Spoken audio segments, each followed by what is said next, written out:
Hey guys, it's Jenny with Becoming Homesteaders. Today I am processing more apples and we will be making some beautiful apple pie filling. I'm real excited to have this addition to the pantry. Who doesn't love having pie filling ready just to open up, put in your pie shell and bake? It makes it such an easy way to make a dessert for company or for your family. So come along with me, learn how to make this beautiful apple pie filling for your pantry shelf.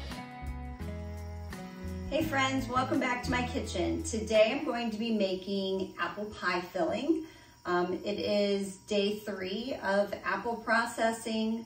If you didn't see those videos, I can link them below of us going to Legend Hills Orchard picking apples with our video Camping with a Purpose, the apple edition. And then we have another video making cider, which was a lot of fun out in our backyard. And then another video making cranberry apple juice and apple butter. Today, then, we will be doing apple pie filling. So this is a recipe that I am getting out of the Ball's Complete Book of Home Preserving. This is a great resource. It has a lot of really good recipes in there.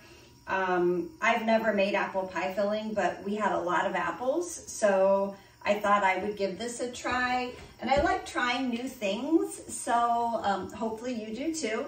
But I have a really good feeling about this. I know other people have made this recipe. Looks beautiful, and who doesn't like a really yummy apple pie in the fall, right? So I have all of my supplies here. We have apples, lemon juice. I do have more apples in the dining room if I need to cut more. The recipe calls for 12 cups, so I have a feeling I'm gonna need more apples than this. I have my thickening agent, my lemon juice, and then I have a jar here that I've been collecting my apple scraps, and we're gonna make some apple cider vinegar too. So I'm excited to have that. And let's see how this apple pie filling making goes. I don't know if I mentioned that I do have a pot of apple scraps on the stove cooking to make some unsweetened apple juice. The recipe calls for like, I think 2.5 cups. Let's see, yes, 2.5 cups. And I was going to open a cider and use my cider, which I bet would be really yummy, but I just couldn't bring myself to open a 1/2 gallon just for the 2.5 cups. So I still have apple scraps from our apple pressing. So I thought I would use those and make some more apple juice. That's what I did for the cranberry apple juice that I made. And it was fine. It probably isn't quite as appley as the apple cider would be, but I think I'm just gonna use it. That way I don't have to open one of those.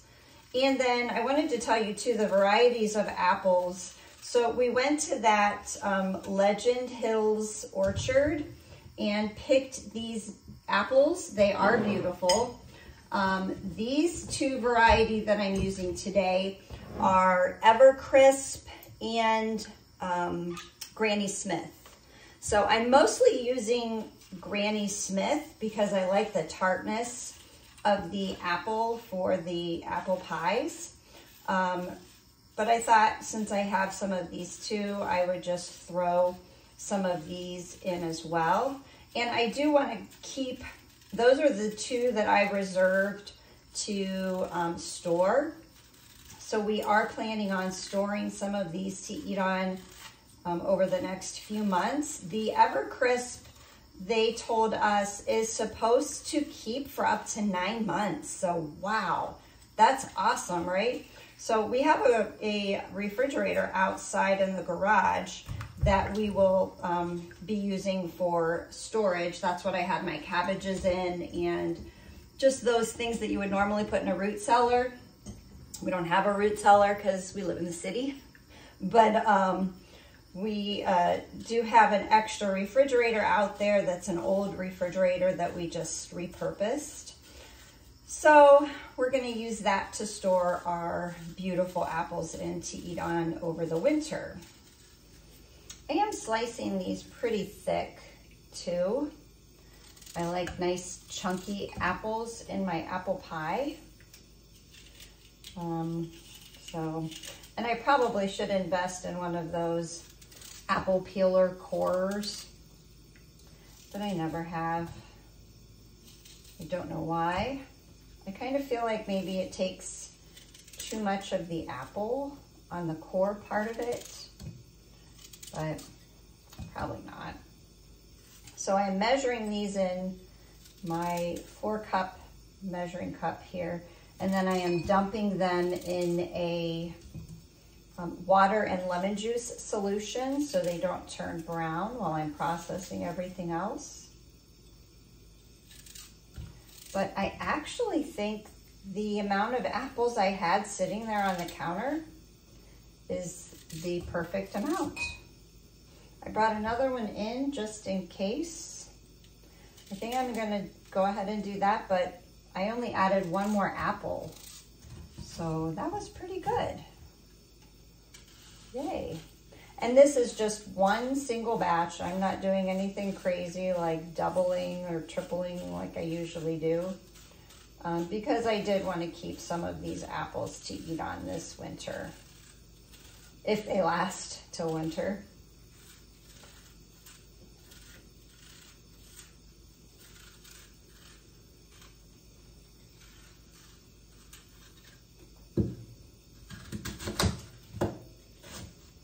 Probably should have a cutting board.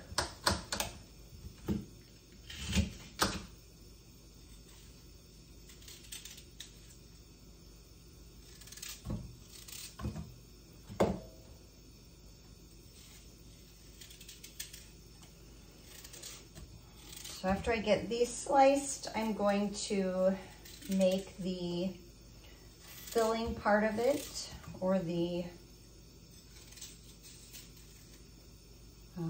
liquid part of it with the thickener, and then you fold these in. So I'll bring you back for that part of it. Okay, we have our apple juice. It turned out pretty good, more than enough. I only need 2.5 cups, and this is 3 cups, so more than enough. And I didn't even strain everything, so maybe I'll have a glass of apple juice later. So that is ready, and we're going to get our spices ready. So the recipe calls for 1.5 teaspoons of cinnamon, half a teaspoon then of nutmeg, and cloves. I'm not a huge fan of cloves because I feel like it is really spicy. I will do just a pinch of cloves and half a teaspoon of salt. So there are all of our spices ready, our apple juice ready, and we're gonna start cooking that down with the clear gel thickening agent, and I'll bring you back. Okay, the recipe calls for blanching the apples. So I have my canner on getting hot. There's boiling water in there, so I'm just going to use the water in the canner to blanch my apples. And then we're going to keep the apples warm. We're going to blanch them for 1 minute. Okay, my timer went off. Okay, we're in the boiling water for 1 minute. And normally you plunge them into cool water to stop the heating process, but they want us to keep them warm. That's what the recipe says. So I'm guessing so that they're still hot when you fill your jars. So I have then my 2.5 cups of apple juice, and we're going to add our sugar to that. And that is 2 3/4 cups of sugar.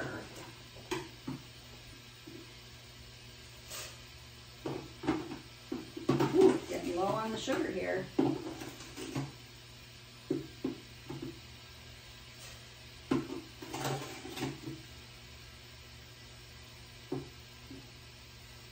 Okay, sugar's in. There's my spices that we did. I'm gonna add that in. My thickening agent. I'm gonna sprinkle that in. We're gonna give it a nice little mix. Let that dissolve. Oh, it smells good. Moved things around here on the stove so you could see.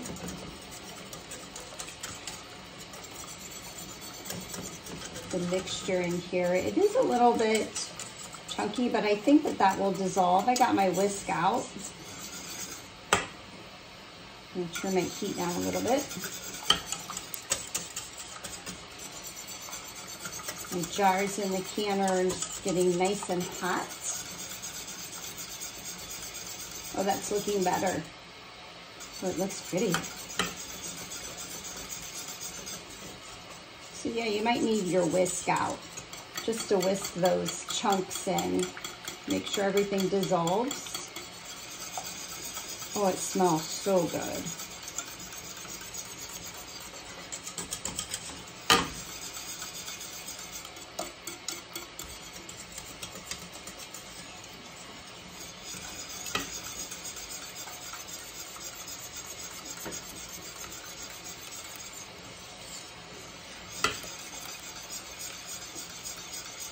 Getting nice and thick.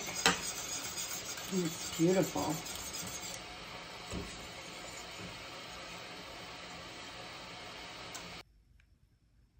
You do want to continue whisking so it doesn't stick to the bottom, and you just want your heat on a medium heat because it does at the end then thicken pretty fast.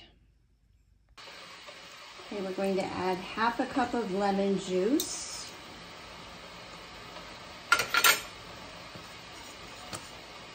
Mix that in.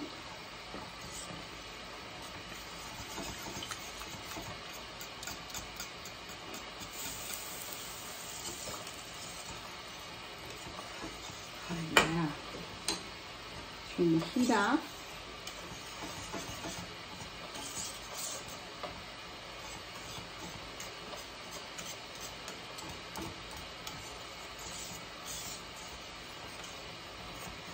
And I'm going to fold the apples in now. Okay.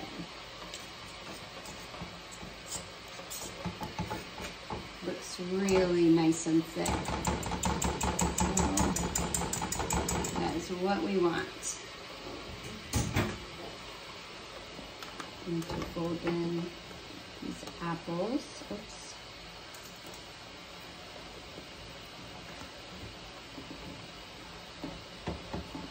A little bit of water at the bottom. Oh dear, and I lost an apple on the floor.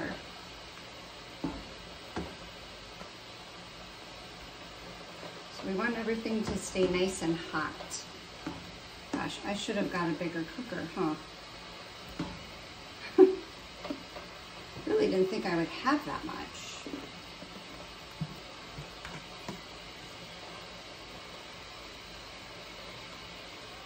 Nice. Oh yeah, okay. I had to transfer all of this to a different pot. So I am folding the apples in now. Everything is nice and steamy hot. Looks really good.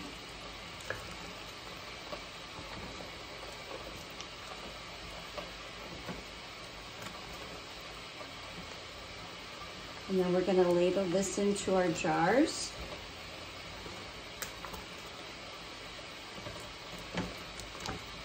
Or spoon it in, it looks pretty thick.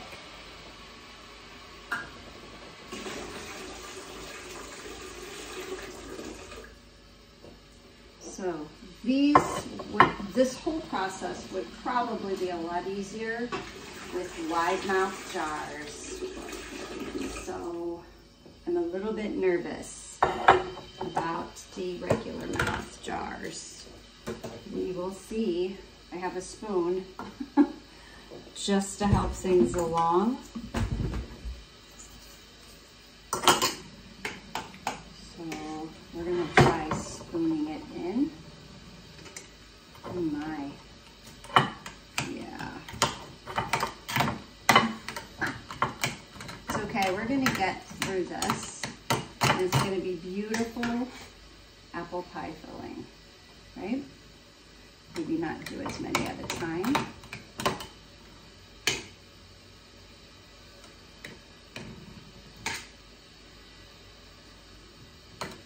Gosh, this would be yummy over some vanilla ice cream with some walnuts and some homemade caramel sauce.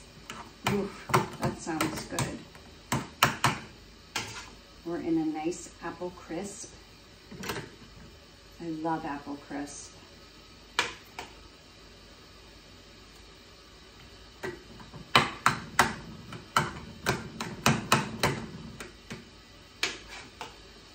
So I'm thinking maybe 3 quarts. I warmed up 4 just in case.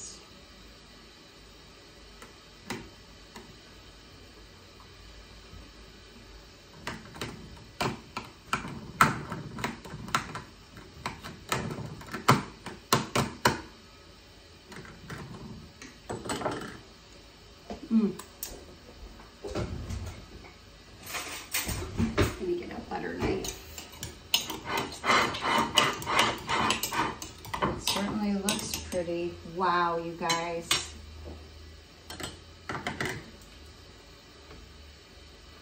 This recipe might be a keeper.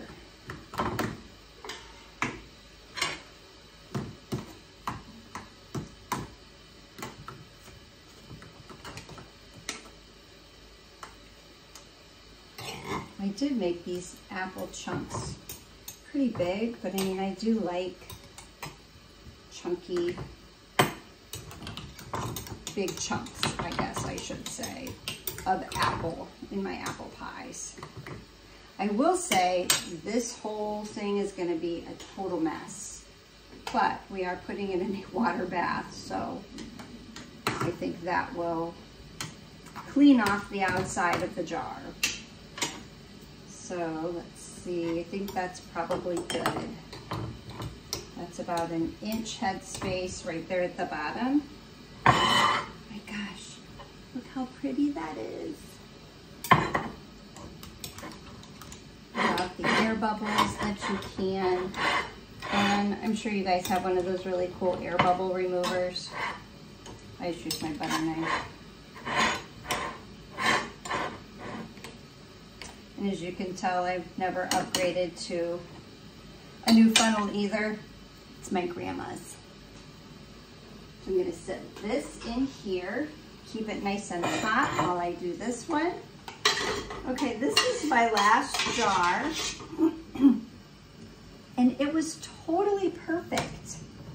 So have you guys ever canned stuff and have it be just the perfect amount to fill all your jars? That's happened more than once during my apple processing. I think it's happened with every single thing that I've canned of apples. So apple butter, my cider, we had exactly 6 half gallons. My apple pie filling, my cranberry apple juice. So it's just been perfect. Okay, I'm taste testing the filling.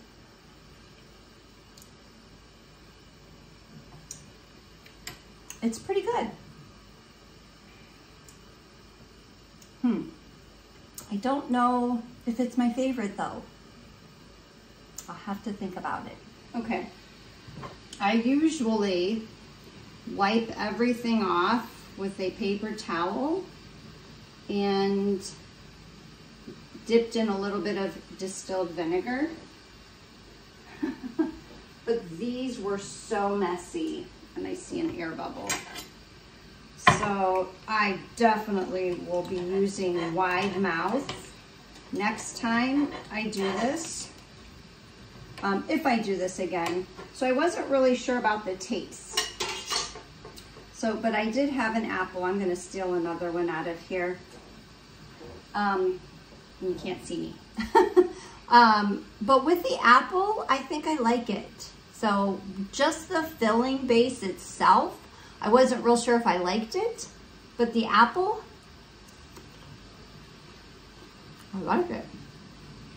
And it's gonna be cooked up with a nice flaky, buttery pie crust, so sure. Okay.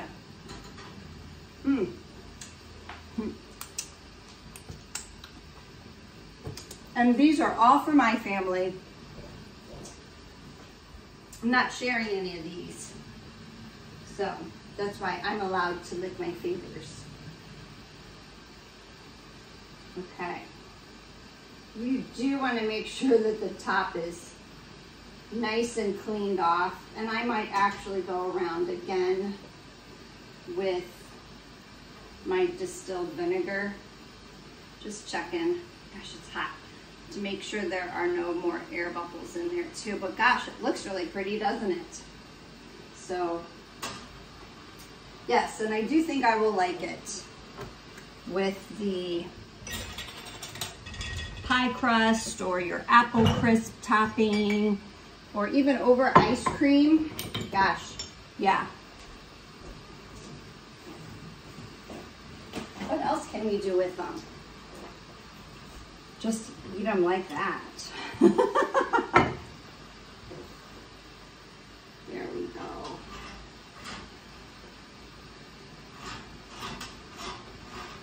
Yeah, and this was so much fun. So this spring, I have a little strawberry patch out in the yard. I don't particularly care for the variety that I have.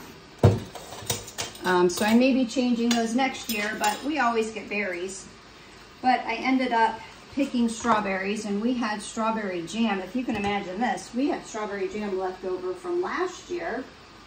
So I didn't make any more strawberry jam this year, but I did make strawberry pie filling. And you guys, that was so good. We've made strawberry turnovers with it. We've put it on our ice cream. So super yummy if you have never tried strawberry. All right.